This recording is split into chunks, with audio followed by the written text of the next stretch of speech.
मुख्यमंत्री देवेंद्र फडणवीसांची आता पालकमंत्री ठरवताना सुद्धा पुन्हा एकदा कसोटी लागणार आहे। 36 पैकी 11 जिल्ह्यांमध्ये पालकमंत्री पदासाठी ही रस्सीखेच आहे। पुणे, रायगड, नाशिक, बीड, सातारा या ठिकाणचं पालकमंत्री पद हे काहीसं प्रतिष्ठेचं सुद्धा बनलंय।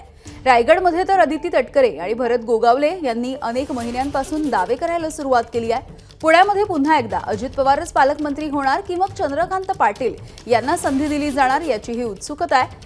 जिल्हे 36 आहेत आणि मंत्री आहेत 41, त्यामुळे 5 मंत्री हे पालकमंत्री पदाविनाच राहतील।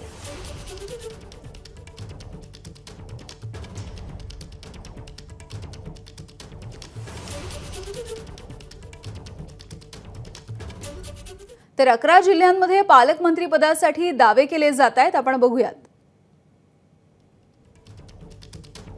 जिल्हा ठाणे आणि पालकमंत्री पदासाठी इच्छुक असणारे आहेत एकनाथ शिंदे आणि गणेश नाईक।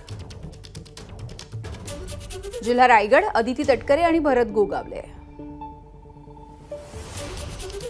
जिल्हा नाशिक गिरीश महाजन, दादा भुसे, नरहरी झिरवाळ आणि माणिकराव कोकाटे असे 4 मंत्री आहेत।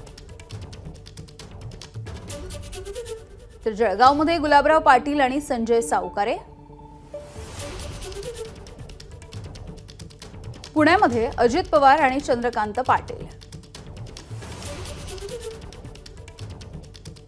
तर बीडमध्ये पंकजा मुंडे आणि धनंजय मुंडे या बहीण भावांमध्येच रस्सीखेच आहे। छत्रपती संभाजीनगरमध्ये संजय शिरसाट आणि अतुल सावे। यवतमाळमध्ये अशोक उईके, संजय राठोड आणि इंद्रनील नाईक।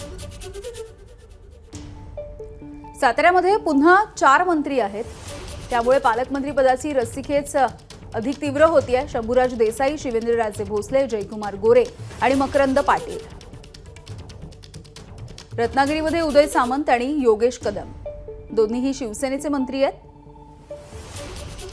त्यामुळे एकूणच ही अशी रस्सीखेच दिसतेय। कोल्हापूरमध्ये हसन मुश्रीफ आणि प्रकाश आंबेडकर।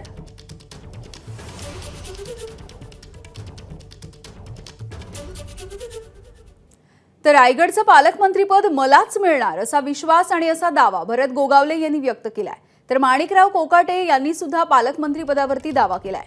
15 पैकी 7 आमदार राष्ट्रवादीचे आहेत आणि त्यामुळे पालकमंत्रीपद आमच्याकडे राहावं अशी आमची मागणी असल्याचं माणिकराव कोकाटे यांनी म्हटलंय।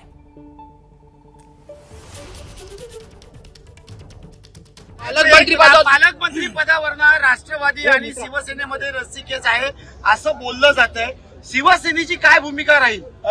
मला वाटत नाही रस्सीखेच असू शकते, कारण जे आमच्या नेते मंडळीवरती ठरवतील ते निश्चितच योग्य असं ठरवतील आणि आमचे 3 आमदार आहेत, त्याच्यामुळे आम्ही ती मागणी केलेली आहे। आणि मागच्या वेळेला पण शिवसेनेला ते पालकमंत्रीपद मिळालं होतं, यावेळेला तर मी स्वतः आहे, त्यामुळे ते मिळणं क्रमप्राप्त वाटतंय। आणि एकनाथ शिंदे साहेब मुख्यमंत्री, दोन्ही उपमुख्यमंत्री, मुख्यमंत्री दोन्ही उपमध्ये हे निश्चितच या जिल्ह्याला माझ्या रूपाने न्याय देतील। आमचा दावा तर आहेच। मुळात आम्ही 7 लोक आहोत राष्ट्रवादी काँग्रेस पक्षामध्ये। भारतीय जनता पक्षाचे 5च आहेत आणि शिंदे साहेबांचे 2 आहेत, म्हणजे एकूण 15 पैकी 14 आमदार आमचे आहेत। त्यामुळे 14 पैकी 7 आमदार हे राष्ट्रवादी अजित पवार गटाचे आहेत, त्यामुळे ते पालकमंत्रीपद आमच्याकडे राहावं अशी आमची मागणी कायम राहणार आहे। शेवटी खाते वाटपाचा हा अधिकार माननीय मुख्यमंत्री आणि दोन्ही उपमुख्यमंत्र्यांचा आहे।